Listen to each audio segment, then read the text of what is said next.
జగన్మోహన్ రెడ్డి గారి హయాంలో 5 సంవత్సరాల పాటు విద్యార్థుల చదువులకు సంబంధించి వేలాది కోట్ల రూపాయలు పేద పిల్లల జీవితాలను బాగుపరచాలన్నటువంటి ఒక గొప్ప సదాశయంతో ఆయన ప్రభుత్వ బడుల యొక్క స్థితిగతుల్నే సమూలంగా మార్చివేసి దాదాపు 60,000 కోట్ల రూపాయలు ఖర్చు పెట్టి ప్రభుత్వ బడులు అధునాతనంగా తయారు చేయటమే కాకుండా అందులో చదివేటువంటి పిల్లలకి నాణ్యమైనటువంటి విద్య గడపాలన్నటువంటి ఉద్దేశంతో గొప్ప కార్యక్రమాలు చేపట్టడమే కాకుండా ప్రతి విద్యార్థి చదువుకునేదానికి వాళ్ళమ్మ పేరు మీద 15,000 రూపాయలు ఒకవైపున బడుల యొక్క స్వరూపాన్ని మార్చటం, విద్యార్థులకు ట్యాబ్లు ఇవ్వటం, విద్యార్థులకు యూనిఫామ్లు ఇవ్వటం, విద్యార్థులకు షూ పుస్తకాలు పూర్తిగా ఉచితంగా ఇవ్వటం, నాణ్యమైనటువంటి విద్య ఇంగ్లీష్తో పాటు తెలుగును కూడా నేర్చుకోవాలా అని ఇంగ్లీష్ మాధ్యమం ప్రపంచ భాషగా పేరుగాంచి అందరికీ అందుబాటులో ఉన్నటువంటి పరిస్థితులలో దానికి ఇంపార్టెన్స్ని ఇస్తూనే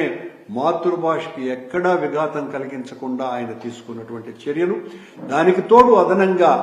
ప్రతి సంవత్సరము 15,000 రూపాయలు చేసినటువంటి సహాయం. చంద్రబాబు నాయుడు ఎన్నికలలో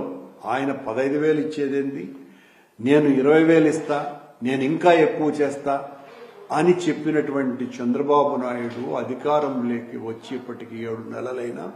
ఒక్కసారి కూడా తల్లికి వందనం అన్న కార్యక్రమం చేయకుండా నిన్న జరిగినటువంటి కేబినెట్ మీటింగులో జూలై తర్వాత స్కూళ్లు తెరిచినప్పుడు తల్లికి వందనం ఏర్పాటు చేస్తామని నిర్ణయం తీసుకున్నామని చెప్పడం. చంద్రబాబు నిర్ణయం తీసుకున్నాడు అంటే అది ఖచ్చితంగా అమలు కాదు అన్నది చాలా సుస్పష్టం. రేపు మళ్లీ జూలై రాగానే ఇప్పుడే కాదు, జగన్మోహన్ రెడ్డి గారు చేసినటువంటి అప్పుల వలన నేను ఇవ్వలేకపోతున్నానని మళ్లీ జగన్మోహన్ రెడ్డి గారి మీద ఒక అభాండం వేసి అమ్మలకు వందనము లేదు, ఆడవాళ్లకు ఇచ్చేటువంటి 45-50 ఏళ్ల నుంచి ఇస్తాను అని చెప్పినటువంటి 1,500 రూపాయలు లేదు, నిరుద్యోగులకు ఇస్తానన్నటువంటి 3,000 రూపాయలు లేదు, రైతులకు ఇస్తానన్నటువంటి భరోసా లేదు. ఏ రకమైనటువంటి సహాయము చంద్రబాబు గారి హయాంలో సామాన్యులకు కలగనే లేదు. ఈ రోజున రాష్ట్రంలో విచ్చలవిడిగా బ్రాందీ షాపులు తెరిచి చంద్రబాబు గారికి కావలసినటువంటి తెలుగుదేశం పార్టీ కార్యకర్తలకు ఆ షాపులన్నీ అప్పగించి ప్రతి బ్రాందీ షాపు పక్కనే కనీసం 1/2 ఎకరా స్థలంలో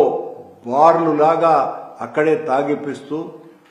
ఊరు వాడ అంతా బెల్ట్ షాపులు తెరిపించి విచ్చలవిడిగా ప్రజల చేత మందును తాగించటం,